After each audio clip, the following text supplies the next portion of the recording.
definitely feel like the last couple of months of working with you, I have built a solid foundation. And so it's interesting now that I'm seeing that we're moving into Loafmas, which is the time of contemplation. So talk to me about why contemplation for this season Okay. or this period.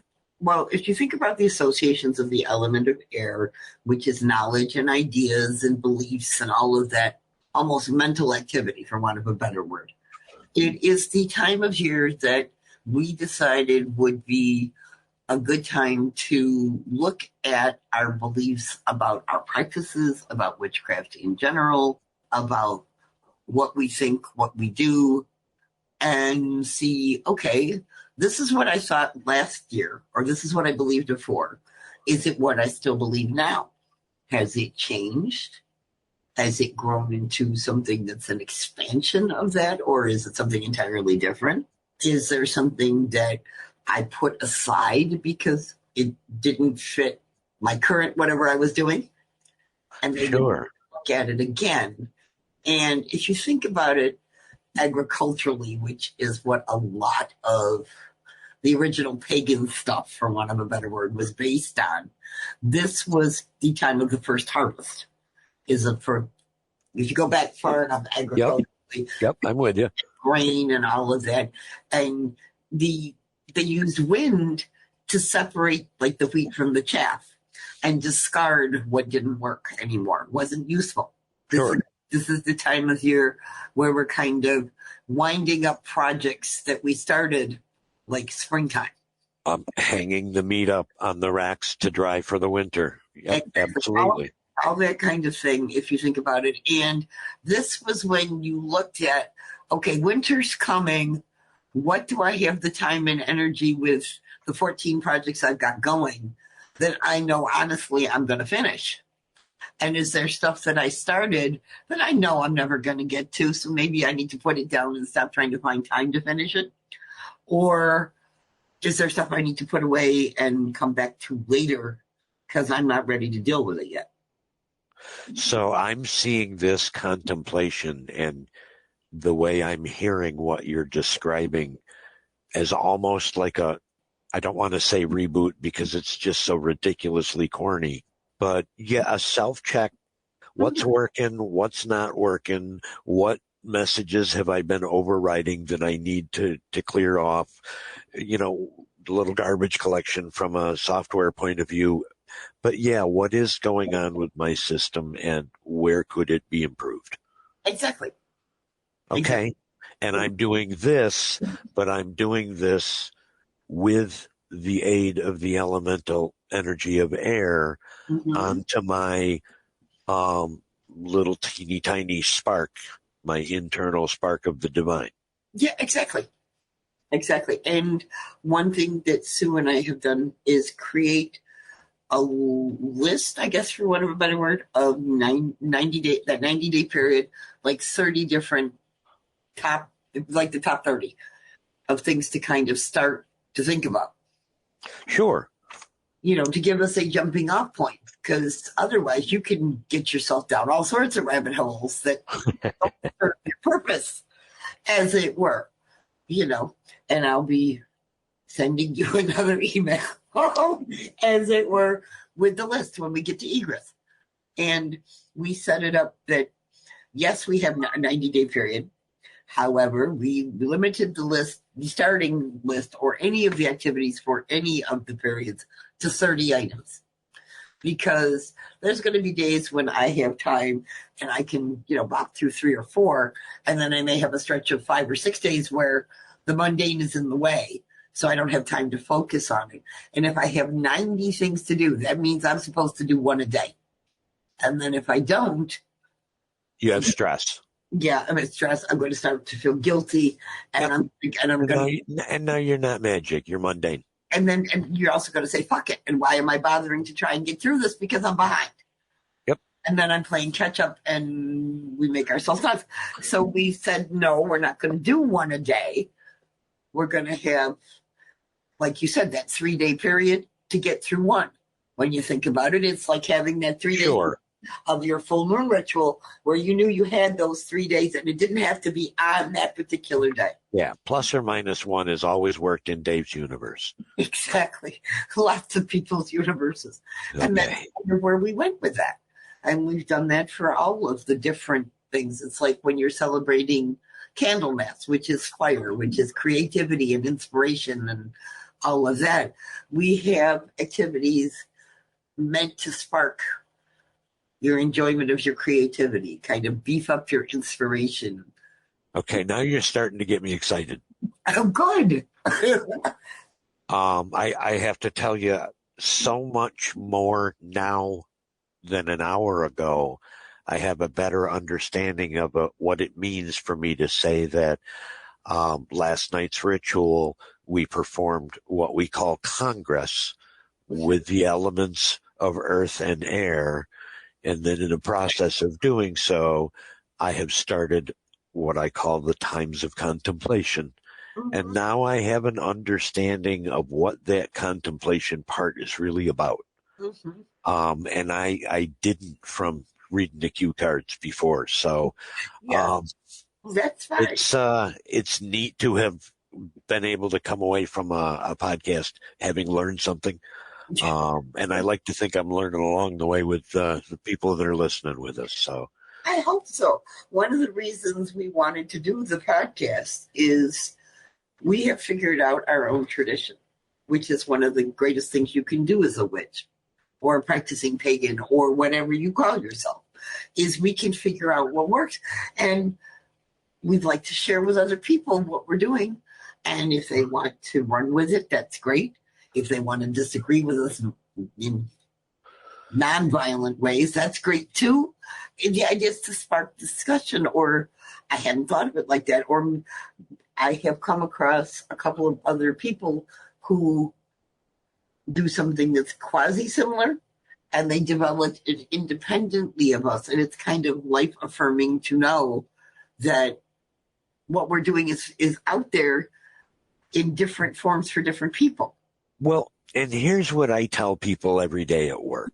We have a tendency, being the wonderful pattern matching apes that we are, we have this tendency that when we see someone's spell or someone else's tradition or someone else's idea or even someone else's tarot, it's sort of a universal thing that if we're not conforming to that list or that recipe or that spell or whatever, if we dare make a change to it, we're kind of set up to feel like we have lessened that spell's energy or that spell's magic. And I tell people every day, no, every time you make a substitution on that list, every time you say, no, aventurine isn't the right crystal for me for that day, I want to use lapis. Every time you make one of those changes, you have not weakened any spell work. You've actually made it stronger because you've made that choice with your own instinct and your own intuition. And so you're making the spell more and more your own. Mm-hmm. So it's wonderful to be able to see the result of you and Susie kind of hammering your way through what essentially was 15 to 20 years worth of practicing together. Mm-hmm. And now you're able to share it and have other people become a part of it. I think that's the best way to describe it. And I think too, as you say, as part of our culture, many of us come from some sort of formal religious practice where there is a book that this is it. Yep. Carved in stone. I mean, you want to think of Moses coming down from the damn mountain, go ahead. The rules were carved in stone. And as long as you followed the rules or did the service a certain way with the Catholic Mass, for example, sure, or celebrated certain holy days or prayed a certain way, you were part of and you were following the tradition correctly. So when we step out of the box and say, okay, we're not doing that and we're witches and we get to pick and choose. Yeah. And all of a sudden there isn't a book that says and it starts to work better. yeah, it does. It does. But there is a certain amount of terror attached to that too. Sure. And part of, like you said, that 15 or 20 years was filled with glorious mistakes. Oh, yeah. Because there are all sorts of books out there about witchcraft and ways that other people practice. Like you said, like somebody writes a spell and you get it in your head because of that formal stuff from before, that if you don't use that. Yeah. It's got to be a green candle. No, it doesn't. That's what they had when they worked on that day when they wrote that down. Exactly. That's what they associate with whatever you're trying to do. Sure. Okay. The idea is, though, you're creating energy. You are bringing in sympathetic magic in that sense, correspondences, like calls to like. And for them, that green candle matches.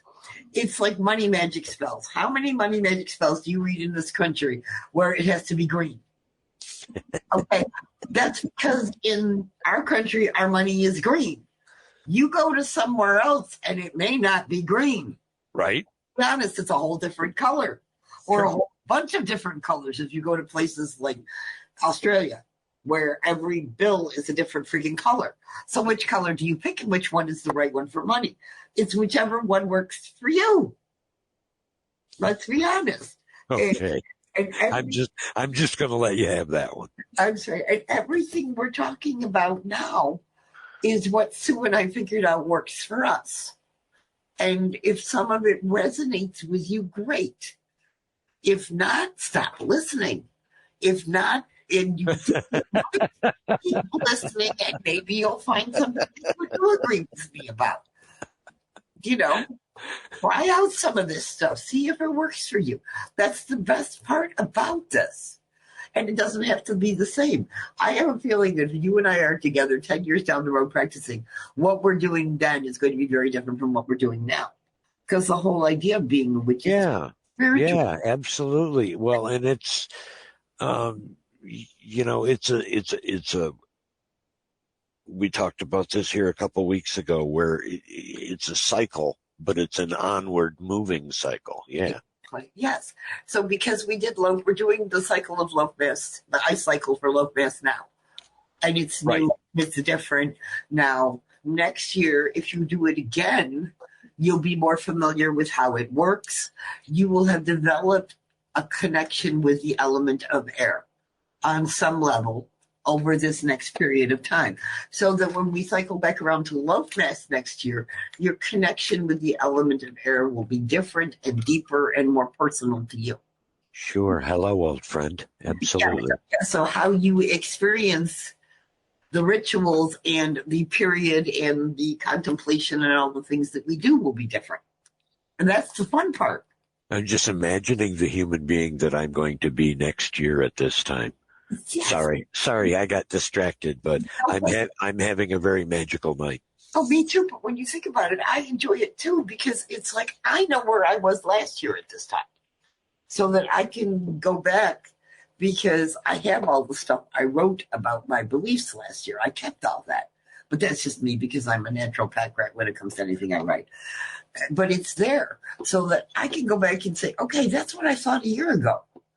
Look at where I am now, and I can see how I got from point A to point B sometimes. Sure. Sometimes it's just a revelation, and I have no idea where my beliefs shifted or changed, or I don't want to say regressed, but returned to a previous thought, for want of a better word.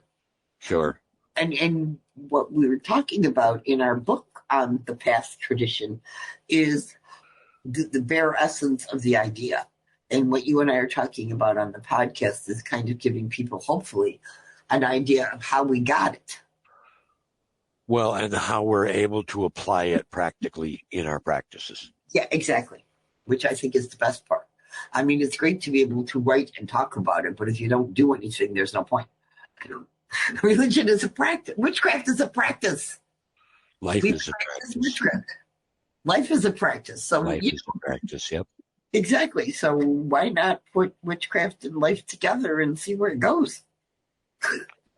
All right. Well, I look forward to hearing about this egress ritual. And Yes. thanks for taking time so that I understand more about the times of contemplation. Exactly. You're welcome.